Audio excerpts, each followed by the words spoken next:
Welcome to Season 6, Episode 6 of the Family Travel Australia podcast. We are Paul, Katie and Jasper from the Feel Good family. Join us as we explore this great country, Australia, its people, places and cultures.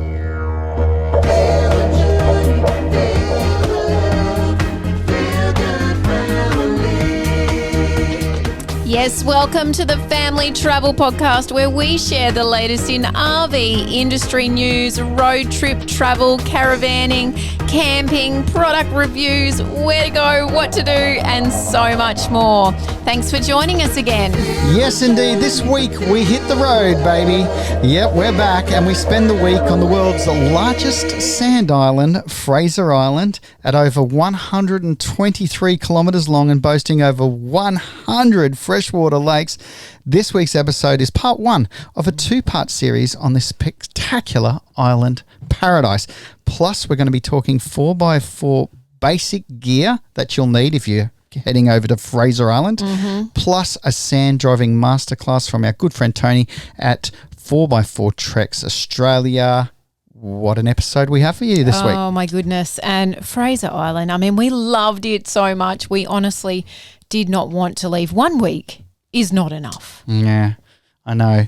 Look, the perfect dream result would be there, I think, for 2 weeks. If you could be there for 2 weeks outside of school holidays, amazing. And make it a regular if you can. You know, I loved that. We met so many people on the island who told us we've been coming here for years. I mean, I met some pretty cool old dudes at Eli Creek when we were hanging out there, and they said to me, "Sweetheart, we've been coming over here for 50 years. I was like, that is awesome. We know the island like the back of our hand. I guess two questions pop in my mind is what constitutes old? Well, and were they calling you sweetheart? Oh, God, I haven't heard. That's Australian, isn't it? G'day, sweetheart. I know. They were good guys actually, I'll keep and my they eye actually on these blokes. they gave me some local intel on Eli Creek, which we'll share in next week's episode.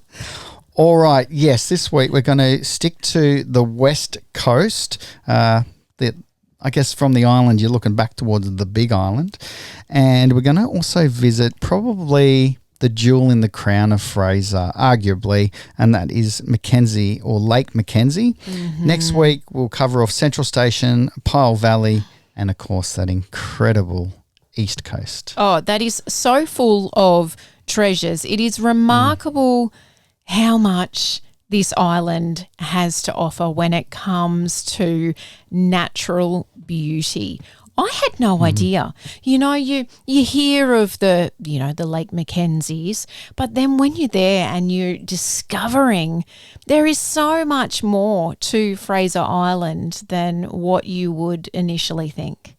It is as spectacular as the pictures and the footage that you would see online. It is truly remarkable. An incredible asset for Australians to enjoy.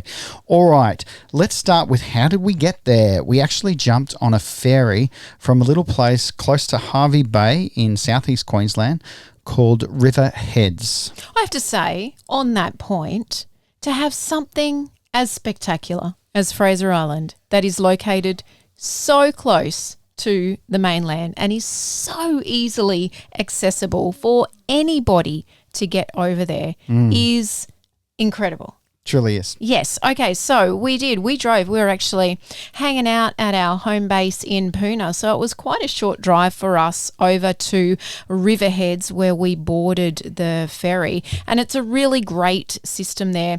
In fact, I believe they run those ferry services on demand. So, of course, in peak season, they run a lot more of those crossings every day, and then in low season. And the price goes up a little bit too, as you'd expect. Yeah, look, it does, but it's really a very easy journey. I think it's about 30 or 40 minutes. You can, of course, take your vehicle over. You can, of course, tow something over with you if it is suitable to do that, and you can walk on the ferry as a passenger without any vehicle, particularly from Riverheads, because it pulls up right at Kingfisher Bay Resort. It is very easy. I have to say, as far as all the ferry journeys that we've done, towing and not towing vehicle, very, very straightforward, very simple, very friendly.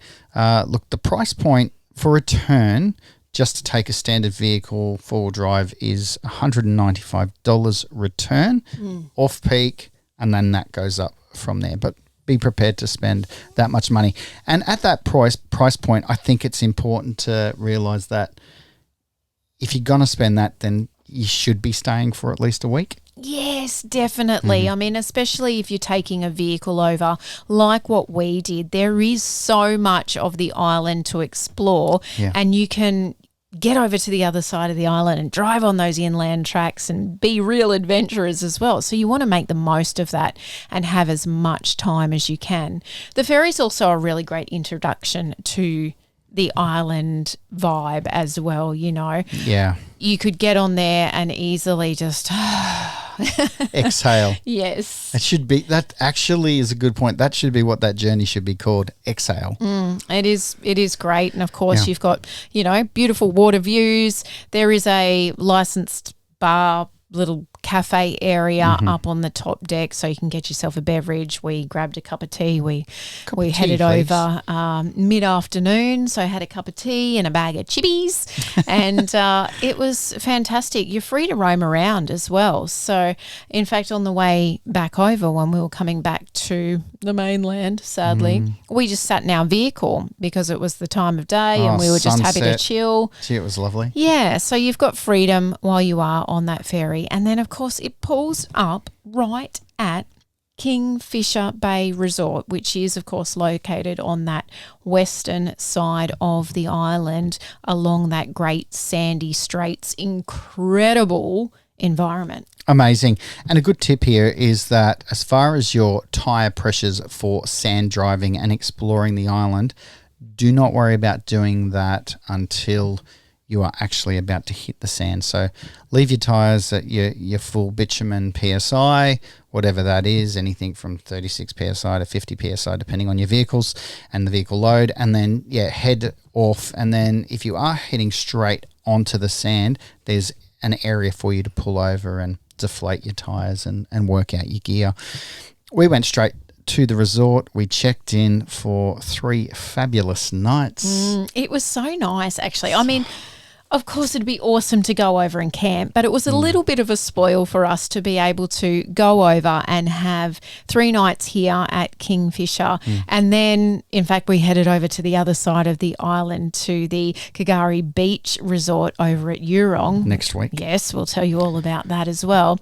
So it was really lovely to do that. And the resort is amazing. Really, it's been there a long time, but it's been a leader for ecotourism, and it really shines in that it was built to sit within the environment and not impact that incredible natural environment that it's built within.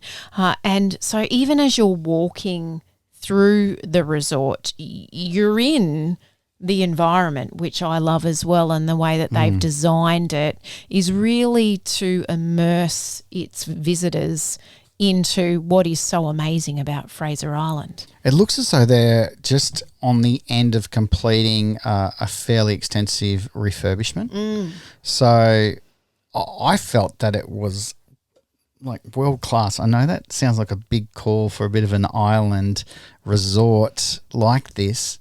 It was fantastic. I think that entry point when you come down and you just see this cascading wooden staircase to these, I don't know, it'd have to be 30, 40 foot tiered glassed windows that again invite that environment and landscape into those sitting areas is quite spectacular. It is. It's really fantastic. And they have a range of different accommodation options as well. So we stayed in one of their hotel rooms, which again wasn't like staying in a normal hotel. You know, you walk through an outside boardwalk to actually get to your hotel room, which was more like I guess, an apartment style. We were upper level, so we were almost like in a loft kind of environment, which I loved as well.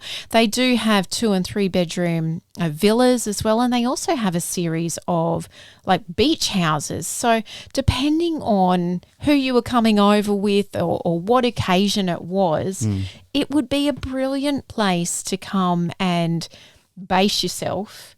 You could be there for a week or more, enjoy the island, but then also enjoy just being at the resort. Yeah, that's a great point. I mean, we obviously self-drive, but to be able to come over as a pedestrian and then just literally just flop at the resort. Flop, exactly. You took that out of my mind. It's set up so you don't really ever have to leave, and it's very safe. As far as the dingo education goes, I mean, there is I think it's a 5 kilometre perimeter fence around the resort. Yes. That safeguards, I guess, the dingoes into their environment and you into yours. But there is also a number of different tours that you can do, whether it's half day, full day, head over to the other side of the island for a couple of nights. There's pretty well tiered versions of tour options that you could do as little or as much as you like. The other thing that I think stands out for this resort as far as an eco resort leader is that they have 7 dedicated rangers within their team. This is amazing. So they offer a number of free education sessions, including night tours for wildlife spotting, which we really enjoyed. We'll get to that. And a really fantastic 30-minute dingo education presentation. And it was so well presented. It wasn't like a lecture. It was an informative discussion and then Q&A and a great slideshow that went with it as well that we all got something out of. Yeah, it was really good. And, of course, the rangers are super passionate living and working in this environment. So just great add-ons that you can take part in if you wish while you're at the resort. And then, of course, I mean, they've got all of the things that you would expect with a stay like this. They've got wonderful restaurants. I mean, the Sand and Wood restaurant serves up incredible food. We enjoyed buffet breakfasts every morning. We went for dinner every night. We overindulged. Katie absolutely raved about her dinner, didn't you? Yes, I had some very good dinners. And in fact, I'm going to give you a tip. Whether you like Brussels sprouts or not, you do need to trust us and order them off the starter menu because they are cooked in a hot pan of butter with chili and garlic and drizzled, I think, with soy. They were amazing. They're making me salivate just thinking about them. I'm not a fan, and I was like, wow. You're right. You could just order those. Yes. In fact, I would next time we go back. I would just have those for dinner. Anyway, we digress. There's also another more like a surf club style restaurant called the Sand Bar, and that also has lagoon style pools right at the Sandbar restaurant, as does the Sand and Wood with the beautiful main pool area. I think the difference is that the Sandbar, it's closer to the jetty and it also welcomes day visitors, so you don't have to be a hotel guest, whereas Sand and Wood is, I think, designated for hotel guest stays. Yes, that's a good point. And then there's also the lovely little Sunset Bar, which is built right at the end of the jetty where the ferry actually pulls up. And, of course, as the name suggests, you can sit and have a beverage and watch that beautiful sunset as we did. And, again, even if you're coming over for a day visit, you can make use of that awesome facility. All right, last few things to know about the resort area is that there's multiple tennis courts. Yes. It's very cool. There is the Island Day Spa. That's on my list for next time. Yeah, we didn't get to do Well, that. we were so busy getting out and exploring the island. Yeah. You know, we kind of, do we have time to actually stop and have a massage? Let's get out there. Let's hit the tracks. Yeah, look, you want to take your credit card because you could get caught up in the day spa experiences. And then there's also a very good I guess, village store. It is, you know how you talk about a convenience store? This is the most convenient store for an island that we've ever seen. Oh, for sure. Just about anything that you could ever think of or want or need during your stay is stocked here, and you can also fill up with fuel. There is a great car wash, so you know you can come off the sand tracks or off the beach on this side of the island, wash all of that off your car straight away. So important to get that salt water particularly off the undercarriage and the wheelbase and the engine and the diff. And we would recommend that, I think it was like $10.30 for this underbody spray, which they're only actually about to install on the west side. On the east side of the island, they've already installed one. But anyway, we can get to that next week. But that is... It's worth the money to do, I think, every time you come off the beach, just to protect your expensive vehicle. Yeah, I think so. And a bit of fun, especially if you've got little people in the car. So everything that you really could wish for is here at Kingfisher.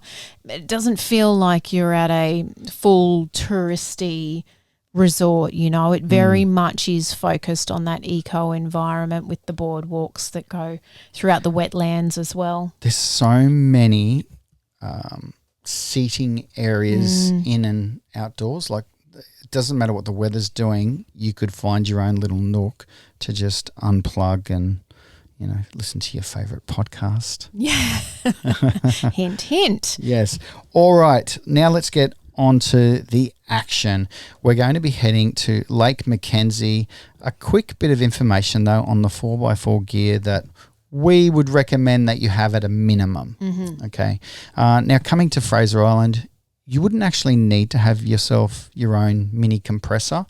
If you're doing any sort of outback adventure or, you know, like us looking to be full-time, we would definitely recommend that you look at a compressor that you can carry in your car, hook onto your battery, and then reinflate your tyres when need be, because regularly, like once every week, if not once every 2 weeks, you are dropping the tyre pressures depending on the terrain and the environment that you are exploring. Yeah, that's a really good tip. I mean, we utilised that compressor so much when we were travelling through places like the Northern Territory, Western Australia, even outback Queensland. You really realise how often you need access to it. It just makes it a safer, more secure, more comfortable ride when you're able to adjust those pressures once you know what you're doing too, and a little bit of trial and error, you know. And trial and error. Thank you. Yeah. Watch a lot of YouTube shows. That's pretty well how we've learned. Ask the locals is a really great tip as well. But for Fraser Island, there are a number of air compressors that are public use, so you wouldn't have to have an air compressor if you were just going there for a few days or a week. Yes, unless of course you're there in peak, because I imagine it would be super duper busy. So if you're not one to wait, it's probably a good idea to have one yourself. Great point. Okay, other things that would be necessary is your basic recovery gear. So a snatch trap that is rated up to, I think at least, you know, I think they regularly are a 6 ton to 15 ton, a couple of D shackles. Look, Max Tracks is an incredible product and a really great story if you want to Google Max Tracks Australia and how this company even started. But having some Max Tracks is a great idea if you can. We've only got 2. They are an expensive. Well, at the moment, we do need to get ourselves some more. I'm sure we will. They're an expensive piece of kit, but I would dare say when you need them, they're not expensive, you know. But you can get yourself 4 of those. They also have some other amazing, inventive recovery solutions that have just come to market. So really Google those guys, Max Tracks. They're quite amazing. They also have a product called Indeflate, which we're yet to test out. But you do want to have a tyre pressure gauge and a way to deflate your tyres and really check those pressures. And it's a good idea to have a backup solution there, because we've got a digital tyre pressure gauge, but if those batteries go flat, then it's good to have one that's maybe just able to be read the needle through the actual pressure of the air on the tyre. Is it like an analog version? Is that what it's That'd called? be the best way to put Old it. Yeah. school. Look out. Yeah. And if you don't have anything to actually deflate your tyres, you can do what we have done in the past when we've been in Kakadu or Litchfield and grab yourself a good old stick. The Kakadu stick. Yes. We had so many comments. What was that tool you were using? We were like, It's a stick. it's a Kakadu stick. Could We be a should sell them good on brand. the website. Get your Kakadu stick now. The last thing would be a shovel. And we've only got a short-handled shovel. Mm-hmm. Ideally, you'd have a long-handled shovel so that you can get really underneath the Yep. vehicle. The bottom line is that on Fraser Island, even if you're there in low season, midweek like we were, it's incredibly quiet. Someone's still going to pass you probably every 5 to 10 minutes. Yeah, for sure. You wouldn't be stuck No, for too long no, if you couldn't get yourself out. exactly. And look, I think I might have already mentioned it, but the etiquette is to actually have your own gear, even some gear, because, you want to be able to look after yourself, but also help out if necessary. Yeah, really good tips, Paul. I mean, never having been to Fraser Island before and certainly never having driven our own vehicle, we were a little bit like, okay, we're not sure what to expect, particularly when we were setting off to go to Lake McKenzie and drive on some of these inland tracks. We did pick ourselves up a great HEMA map of the island from the village store at the resort there at Kingfisher, which we're actually giving away in a week's time on our YouTube episode. Anyways, I'm digressing. But we were a little bit like, how are we going to follow the map and find the tracks? What is so awesome is that the tracks are so well signed that unless you are deep in a meaningful conversation like we were one particular day when we were coming back from Lake McKenzie and completely missed reading the sign, you really can't take a wrong turn. I forgot about that. It added about an hour and a half to our inland adventure. Oh, but we got to explore tracks that we hadn't been on, so it was amazing. We almost got bogged. It was good. Yeah, it was good. There was a bit of adrenaline going through our veins. Yep. But really, the signage Ripper. is incredible. And every couple of kilometres, there's a sign telling you distance this way, distance that way. So you really can, as long as you're focused on the road, you really can find your way around easily. Okay, we're going to, in a second, jump to the sand driving masterclass from Tony. It's literally the 4 absolute things that you need to know if you're going to do any sand driving anywhere, and it's all jam-packed into like 2 minutes. So that's going to come up in a second, but let's get to the real jewel in the crown. It is Lake McKenzie, and just to quickly, before I let Katie run off on her favourite location on the island, I dropped my tyres, the front tyres to 18 PSI and the back tyres to 20 PSI. The reason why I leave a couple of PSI higher in the back tyres is because there's a lot more load, a lot more weight in the back of the vehicle. We only used four-wheel drive high, so really only high gears. Mm-hmm. If the sand was incredibly soft, like at Inskip or on some of the East Coast, you could definitely and it would be recommended to drop your tyre pressure down to 12 PSI. You could go as low as 10. If you were stuck and the tide was coming in, I'd drop them down to 6 and do whatever you could. You could drop them as low as that. So just so you know, you can get yourself out of trouble. But don't make the mistake of having to drop your tyre pressures when you're in trouble. That's such a good point. Yeah. Because that would just add to the stress. Oh, it definitely would. And I mean, if you want to Google YouTube and see some of those dramatic moments, there's plenty of them there. Yeah, no thanks. But, don't be that guy, I think is the real motto of this story. Yeah, look, and another really good interesting point to make too is when we hit the island, it was after a lot of rain that has happened here on the southeast coast. So that sand, particularly in those inland tracks, was a lot more compacted and a lot harder than potentially it would be at other times of year. Good to note. That's a great point. Height of summer, it will be incredibly soft. So be prepared to drop those tyre pressures a little lower.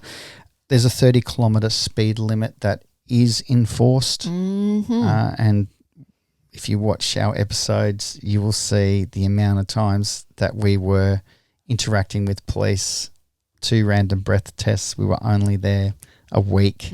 So they're active and they're there to look after you and to make your experience safer. Because unfortunately there are accidents on Fraser Island due to people just not doing the right thing, just leaving their brain back on the mainland. So don't be that guy. Okay, let's talk about this incredible perched lake, as they call it. Oh my goodness. And it is just as spectacular as the pictures that you see of it. Wow. It's hard to imagine that this little jewel can be located within. It's a sand island, for goodness sake. What is it was so incredible about Fraser Island, and I'm digressing again because I'm really excited, is that it is a sand island where rainforest grows. So it is an anomaly in itself. It is World Heritage listed. Amazing. Because of how incredible this environment is. And then you get to Lake McKenzie and it is turquoise, brilliant blue, crystal clear water that, of course, then goes out as it deepens to this almost royal blue colour. The drone footage and images that Paul captured were just spectacular. And it is a perched lake. And this is what I love. A perched lake is naturally forming. And it was just because at some point, a very long time ago in history, there was a bit of a dip, a bit of an impression in the land, and lots of leaf matter and organic matter over who knows how long, thousands of years, I suppose. I don't know how long Fraser Island has been Fraser Island, has compacted down to form what is a waterproof layer. And Amazing. What fills this lake, because it doesn't have a spring, there's no water access to it, is rainwater. And when you get there and you see the scope and the size and the scale of this lake, and you realise, you read the signage and the information that all of that water comes from rain, it is mind-blowing. It truly is. And I mean, we have had, I think, the wettest, biblical rain on record in Queensland for this time of year. And so it was brimming with crystal clear rainwater. It's incredible. And you're on a sand island, so it is white, perfect silica sand that you walk into the water of. I mean, it is. It has extra squelchy because of the silica too. It truly is amazing. I have no other words to describe it. It truly is a phenomenon, and one that you must go to if you are visiting Fraser Island. What was fortunate is that I had the GoPro with a dome cover, a lens that it actually locks in place, and that way it's known as a 50-50 shot, where you're able to have half of the dome lens in front of the GoPro in the water and half out. Incredible amount of questions around this, like how did you get that footage? Right, wow. Yeah. Well, and it is amazing because it shows you the clarity of the water. It's hard to believe how clear it is. Yeah, stunning. So check that out on the Feel Good Family YouTube channel. Yes. Amazing. Yeah, and look, there's great picnic areas there as well that are all fully fenced. Once again, that dingo fencing comes into play. So you can do what we did. We actually took our Weber and we carried everything into the picnic area and we cooked up a seafood saganaki. Thank you very much, Sally Jennings from Creek to Coast, for sharing that recipe with us when we filmed with you guys a few months back. We gave it a crack there at Lake McKenzie, and it was awesome. Yeah, so good when you're actually in that sort of environment and cooking up something on the Weber that is so easy, no mess. Yep. Oh, and the huge lace monitor that just like cruised on by as we were cooking up on the Weber.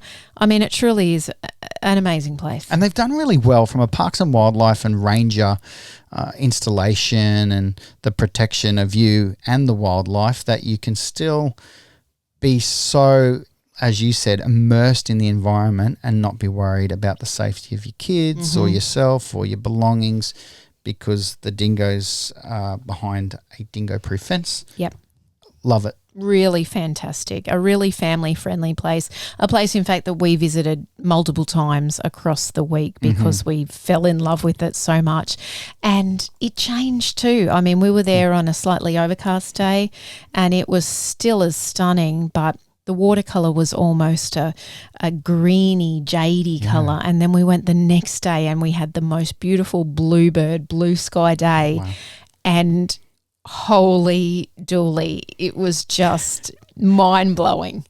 I had the opportunity to go to Fraser Island as a 13-year-old with a couple of mates and my dad and my older brother, and those memories are some of the, the richest, the ones that imprinted on me the most as far as my love of being in the natural environment that we have here in Oz. So, yeah, get yourself there. Oh, amazing.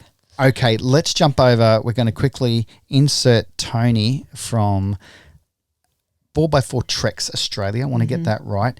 A good point to make here, if you go on to Tony's website, 4x4 Treks Australia, he does tag along tours. Yes, and he's such a good guy. They sell out though. So if you're thinking about doing that trip to the Simpson or I know. Well, we've been talking about that for quite a while, so we need to get onto that. Getting up to the Cape, and you want not someone to hold your hand, but basically guide you and help you and get all the permits and get everything sorted. Yep.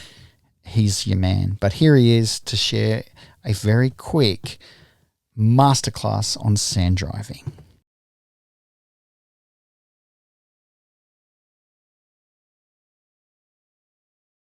Sand driving masterclass, the 4 rules of sand driving. First one is to drop your tyre pressures. We've done that. Makes a great big footprint, helps you keep on top of the sand. The second one is momentum. So you don't want to drive fast, so you're bouncing all over the place and risk losing control, but you want to keep fast enough that you keep on top of that sand. So in the big V8, I can be in 4-wheel drive, high range, and use my lower gears, first and second gear. The auto gearbox, you should always be putting it in gear. Put it in the sport or manual mode, tell it what gear to be in. And then the next one that goes along with momentum is your steering. You want to keep the steering as straight as possible. The sand tracks go like this, and your car will move from side to side. You've got to resist the urge to turn, because every time you turn the wheel, there's more sand pushing against the sidewalls of the tyres. There's more resistance and it slows you down. And the fourth one, in all these modern vehicles, they have traction aids. I'm still in high range, 4-wheel drive, when I'm going to be driving up here. So my vehicle stability control and my traction control is on. They work against you in sand. So I'm going to turn those off. In the Toyota, there's a skiddy car button. Looks like a car with some skids behind it. Call it the skiddy car button. Kiwi accent. Sounds a bit funny probably. But you push and hold the skiddy car button for about 5 seconds and you'll get 2 lights. You'll get TRC and VSC, traction control and vehicle stability control, off. Because otherwise you're driving up a sandy slope, a low traction surface, your wheel starts to spin, the car thinks you've lost control, puts the brakes on and cuts the power to the motor. You think we're getting up a sandy hill with no power and the brakes on? No, we're not. So there's your masterclass, the 4 things: tyre pressure, steering, momentum, and turn off your technology.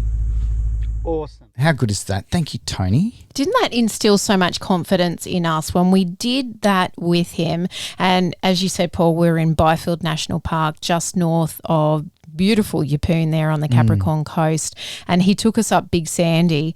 I mean, we would never have attempted anything like that had we not done that day trip with Tony and got that priceless information from him. It's true. How much confidence did that instill in us? I would definitely do it now. Kate would drive it now. Well, maybe. I'd get the GoPros going. One thing that did, not funny, but was funny when I was watching the footage back is that we killed a GoPro on Fraser Island. Yeah, we didn't account for the diff, did we? I sort of did, but yeah, in hindsight, I didn't have the camera quite in the right place. It looked really great, the footage, as the Hilux drove over the camera right up to when it cracked it. Anyway, oops. You can check that out on our YouTube show as well. All right, this week's takeaway. When you slow down, you see more. And this came from our ranger that took us on our night experience. Everyone was rushing and people were running late, and we all, everyone was a bit sort of like, right, let's go, and all the city slickers that are over on Fraser Island. And she just almost made us all take a breath, without actually physically doing it. But her pace, the way she delivered it, she had some extra torches for the kids and some of the people there. And then she opened up this night life, this world that you would never have even known existed or was even there unless you had slowed down, breathed in and looked and had this guide. And it's free. Oh. Gee, it was good. It was amazing. Do you know, we haven't even really touched on the wildlife of Fraser Island, but there is wildlife there that is unique to the island that we didn't even know existed. There is mind-blowing wildlife like scorpions that fluoresce. Fluoresce. Have you ever heard the word fluoresce? I'd never heard this. This blew our mind. She showed us these fluorescent scorpions that were literally 20 metres outside of the hotel in big wooden sort of old growth tree trunks, Yep. And the Fraser Island funnel web. Don't leave your shoes outside. There's a good tip. Yes, and the eels. I mean, it was amazing, but the night tour was so good. And as you said, Paul, the sugar gliders. Oh, my goodness, they were amazing. Had we not all slowed down, we would have missed so much. And it's such a good mantra for life, isn't it? And we talk about it when we talk about towing and speeds and, being safe on the roads, but really stopping to slow down and be present in the moment. Here she goes. She's going all woo-woo again. But really, you do see so much and you experience so much more. Love it. All right. We are going to wrap it up there. Next week, Fraser Island Pass 2 is East Coast champagne pools, dingoes and shipwrecks. Amazing. Awesome. Yes. But so much more good stuff. Before we go, actually, I wanted to mention that we're also going to next week talk about a news item around safety on towing, weights, and Sergeant Brett Vinson, who we got to meet, but we'll talk about that next week. And we have had an overwhelming response to our Tasmanian Ultimate Touring Guide bundle, and we think it's because it being winter, everyone is booking their Tasmanian journey maybe for spring next season, and summer. So if you are out there and you're thinking about getting to Tassie, which if you're not thinking about it, you should be. That's exactly what I was going to say. Check that out at thefeelgoodfamily.com. Get your hands on that. It is over 160 pages of pure Tasmanian bliss, 8 different drive itineraries, all jam-packed into one guide, I think for like $26.95. Something like that. Is incredible value. There are those drive itineraries individual that you can purchase, and there's 8 freebies as well. So if you're budget conscious and you don't want to spend the money, then we've got free versions as well. They're quick reference guides as well that you can download for free. So whatever suits you guys, get on and check that out. Thank you to everybody who has purchased a copy of that. We really are overwhelmed with all of the love from you all. So thank you very much. All right, I think that is us for this week. For now, we will say dream big, look after yourself, look after your family. And happy trails. Feel the journey, feel the love, feel good family.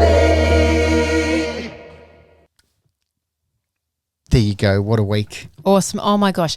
I could have talked for so much longer. Paul was actually like, come on, he's pointing at the time saying, wrap it up, wrap it up. Well, we actually normally record our podcast in the morning, and we have got a 5-year-old. I think it's almost, what time is it? I have no idea. 6:30? Yeah. Ooh, 6:39. Yes. Dinner time. Who is basically giving me the wind up, like, if you don't feed me, Dad, I'm going to throw something. I'm going to come and eat the podcast kit. Exactly. All right, we'll leave it there. Have a fantastic week. See you next week. Bye.